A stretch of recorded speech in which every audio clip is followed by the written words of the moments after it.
Have you ever stood at the crossroads of your life, paralyzed by hesitation, caught between who you are and who you could become? You have dreams. Big, bold, defiant dreams. You crave success. You hunger for freedom, wealth, purpose. And yet, every time you try to rise, something pulls you back, something slows your steps. Something inside you whispers, "Not today." That something is the absence of discipline. Success isn't an accident. It doesn't show up because you wished hard enough, or because the universe decided you were finally worthy. No, success is a consequence, a direct result of your decisions. It is born in the dark, quiet moments when no one is watching. It lives in the things you do when the world sleeps, and discipline is its mother. Without discipline, your dreams are nothing but noise, beautiful, haunting noise. Without discipline, every goal is a fantasy. Every plan a lie you whisper to yourself to feel better. But here's the truth. You don't rise to the level of your ambition. You fall to the level of your discipline. Thomas Edison failed over 10 times in pursuit of the light bulb. But he didn't call them failures. He called them lessons. Why? Because discipline kept him in the game. Discipline made him immune to the pain of trying again. He didn't wait for motivation. He acted without it.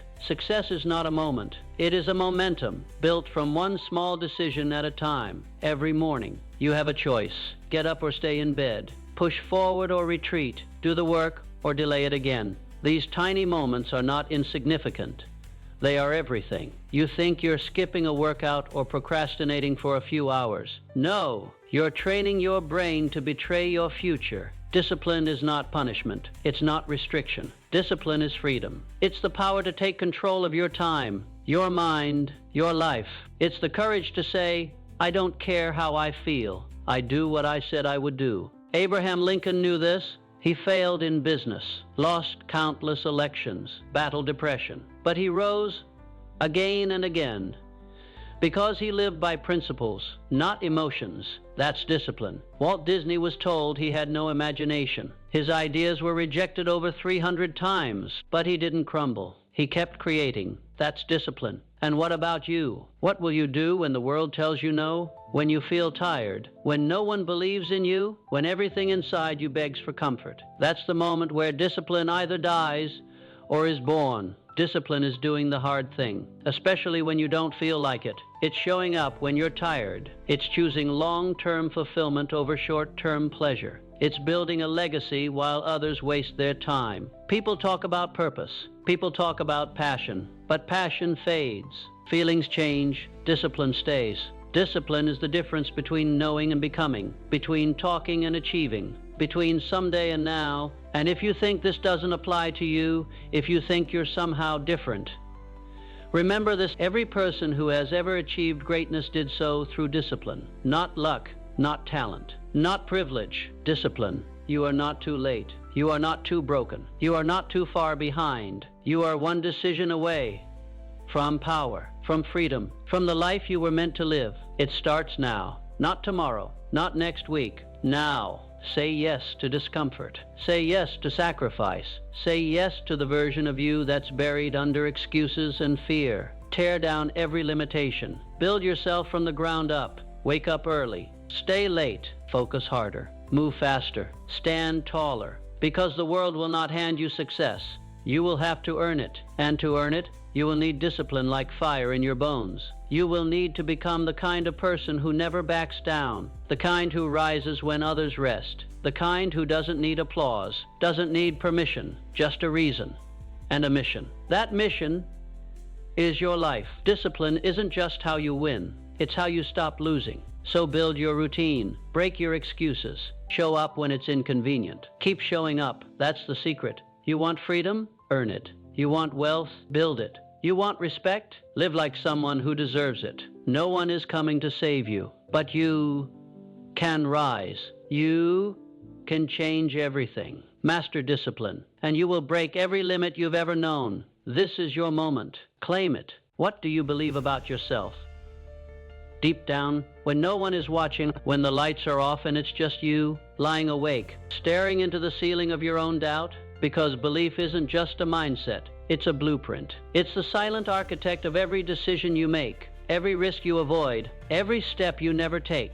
It shapes your world before you even move. If you believe you are powerless, you won't fight. If you believe you are unlucky, you won't try. If you believe you're destined to stay where you are, you will forever. Belief is not something you wait for. It's something you build, brick by brick, word by word, thought by thought. You must speak into your life what others were too afraid to say. You must believe in a version of yourself no one has ever seen, not even you. Andrew Carnegie believed, born in poverty, a child of factory smoke and steel dust. But he saw something others didn't. He saw a mind powerful enough to build empires. And so he did, not because the path was easy, but because the belief was unbreakable. And yet, belief alone is not enough. You must pair it with clarity. Clarity is the compass.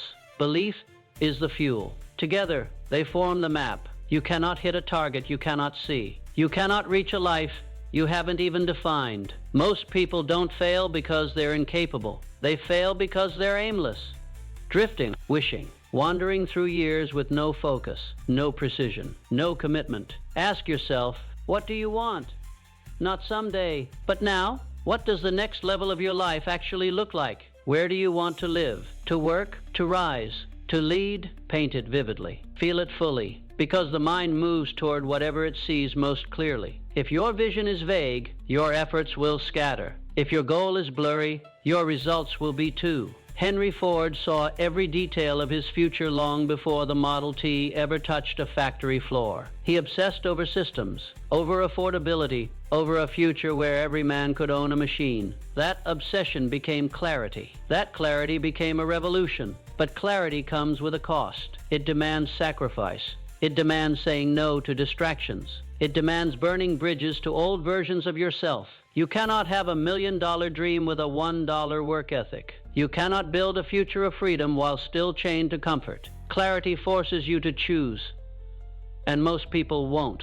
Most will cling to chaos because clarity feels like commitment. And commitment feels like risk. But you're different. You're not here to stay comfortable. You're here to become dangerous, to become undeniable, to walk into every room and know exactly why you're there. You don't need another plan. You don't need more motivation. You need belief like steel and clarity like a blade. And when those two forces align, when your inner world becomes unshakable and your outer world becomes specific, there is nothing you cannot break through. So define your mission. Refuse to wander. Anchor yourself to the life you were meant to live. Because belief without clarity is chaos, and clarity without belief is empty. But belief and clarity together, that's a storm. That's a revolution. That's how ordinary people rise to become unstoppable. This is the next level. Speak it. See it. Move toward it like your life depends on it, because it does. So you believe. You see it clearly. But here's the part most people never talk about. Clarity is worthless without movement. Belief is just a fantasy, unless you act. And not once, not twice, not when it feels right or when you're in the mood, but every single day, without applause, without comfort, without guarantees, because action is the great separator. Everyone wants change until it's time to change. Everyone wants results until it requires consistency. Do you think Edison would have invented the light bulb if he waited to feel inspired? Do you think Lincoln would have freed a nation by scrolling and scrolling, waiting for motivation to strike like lightning? No, they moved through fear, through resistance, through fatigue. They moved when it made no sense.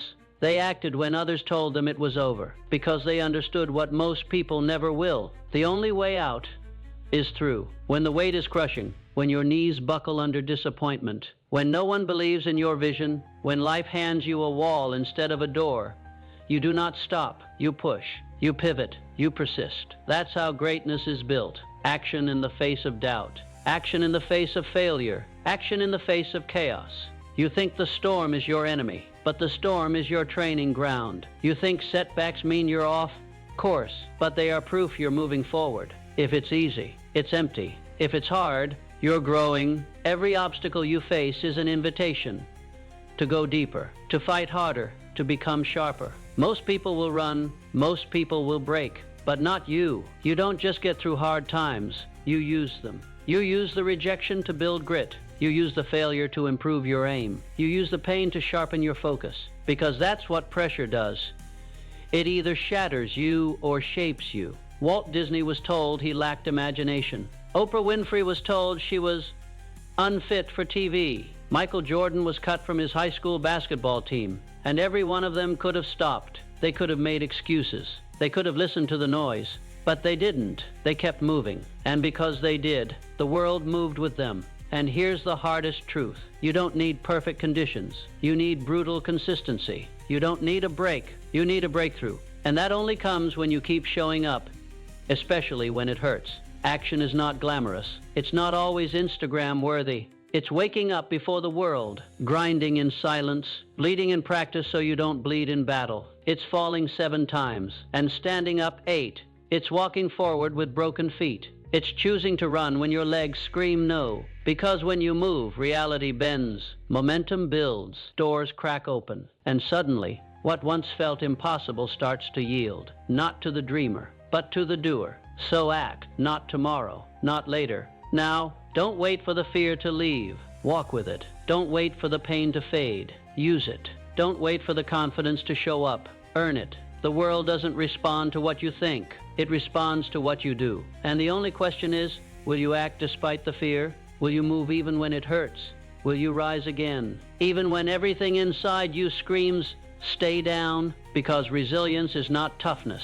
It's not ego. It's the quiet refusal to give in. Resilience is building when you're broken, speaking when you're silenced, standing when the world kneels, running when you've been told to stop. And that fire, that refusal, is already inside you, buried under layers of excuses, under years of waiting, under the dust of doubt. It's time to dig it out, to stand in your pain and own it, to rise through failure and declare it. I am still moving, because the world may not see your effort, but one day they'll feel the impact. You are not here to survive this life. You are here to shape it. You are not a victim of your past. You are the author of what comes next. So keep walking, keep fighting, keep moving through the fire, because action builds proof and resilience builds power. This is how you become unstoppable. This is how you earn your place.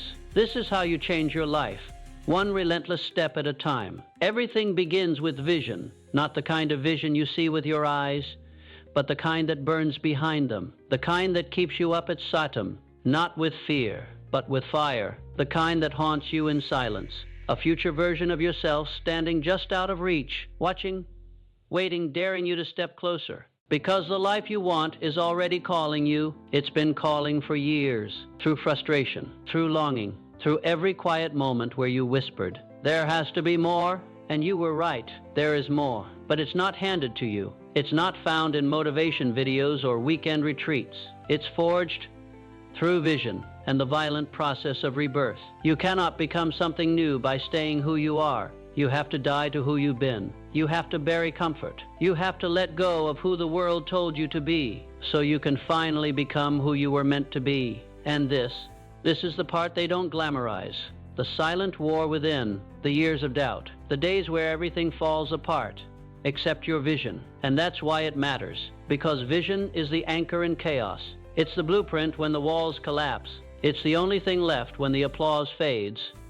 And all you have is your breath and your will. Steve Jobs saw things before they existed, not because he had magic, because he had vision, and he refused to settle. He stared at mediocrity and said, no, I will create something different. And the world moved. That's what vision does. It moves the world. But first, it must move you. It must pull you from comfort into obsession. It must drag you through the fire, strip you of everything unnecessary, and leave only what's real. Because transformation isn't pretty. It's war. It's tearing down your old identity brick by brick and building something stronger on top of the rubble. And every voice around you will scream, stay the same, be realistic, just be grateful. But let me be clear. Gratitude without growth is a prison. Peace without purpose is emptiness. And comfort without vision is death. You weren't built for a lukewarm life. You weren't put here to pay bills and die. You are the result of generations of survivors, bloodline forged in fire, carrying the weight of untold dreams. And it ends with you, because when you rise for all the versions of you that never did. For the 12-year-old kid who dreamed in silence. For the 22-year-old who made the safe choice. For the 35 year-old who's stuck, screaming inside. Is this really it? No, it's not. But only if you decide to make it different. And you do that with vision. You look beyond what's visible. You speak life into what's invisible. You wake up every day and act like the person you're becoming, not the one the world handed you. Because you don't get what you want, you get who you become. And to become more, you must burn. Burn the excuses. Burn the timeline. Burn the need for permission. And rise from your own ashes. Not as someone better, but as someone real, unapologetic, focused, unstoppable. That is what this world needs. Not more copies, not more noise, but more people fully awake, with a vision so clear it blinds doubt, with a fire so hot it melts fear, with a presence so undeniable it reshapes the room. That's the power inside you. It's not in some distant future. It's in this moment, right now. So what are you waiting for? The perfect time? It doesn't exist. The right feeling? It'll never last. The green light? You are the green light. Start, move, speak, act, fail, learn, adapt, rise again, and keep rising until the world has no choice but to feel the echo of your transformation. Because your life is not a rehearsal. There are no do-overs, no replays. Just this breath, just this moment, just this decision. Will you stay asleep in the story they gave you? Or will you wake up and write your own? You already know the answer. So don't just dream. Build. Don't just hope. Hunt. Don't just exist. Evolve. This is your time, your fire, your vision. Now move.